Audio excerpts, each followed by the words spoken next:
Roast করছে। আমি বলবো হিজড়ার বাচ্চা রোস্ট ভিডিওকে এইটাই জানে না। ও ভিডিওতে আমাকে জাস্ট গালি দিছে। কেন দিছে? আমি নাকি ওর মাকে গালি দিছি। আগে কমেন্টটা দেখো। হিজড়ার বাচ্চা কমেন্ট করছে আমি নাকি ব্ল্যাক সাকিবের জিএফ, আর এইটা নাকি ও আমাকে মজা করে বলছে। আবালের বাচ্চা, আমি কি তোর বিআইন লাগি? আমি বলেছি তোর মা ওর জিএফ। এবার মাকে কেন গালি দিলাম? তুই যদি একটা মেয়ে হতি তাহলে না হয় বলতাম আমি না তুই ওর জিএফ। তুই যেহেতু একটা ছেলে আর আমি একটা মেয়ে, আমি তোর যেই গালি দেই না কেন ওইটা আমার গায়ে লাগবে, তোর না। এর জন্য এমন কথা বলছি যাতে তোর লজ্জা হয়। কিন্তু তুই এক ছিল সেই চুতমারানির নাম ছিল তার রেমো। পেটচালায় তো ব্যবসা করে, চারটে ছিল ইমো। কথা কি ক্লিয়ার না ভেজাল আছে? সময় সে ব্যবসা করে করতেছিল অনেক লাভ, ভুলে গেছিল তার জাত ধর্ম আর কে তার বাপ।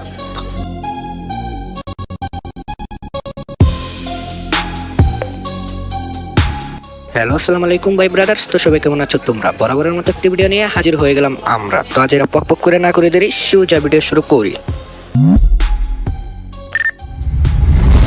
ভাই ব্রাদার, আজকে বুঝতেই পারছো রিমো চুতমারানি মাগিয়ে নিয়ে আসছে কথা। সাথে আছে তার বাতারগুলো জটা জটা। ঠিক বলেছো। তো একদিন তার ব্যবসা নিয়ে মানুষ যখন ধরলো, পাল্টা লজিক দিয়ে অনেক কিছুই বললো। মজা নেই আ রাহা হ্যায়।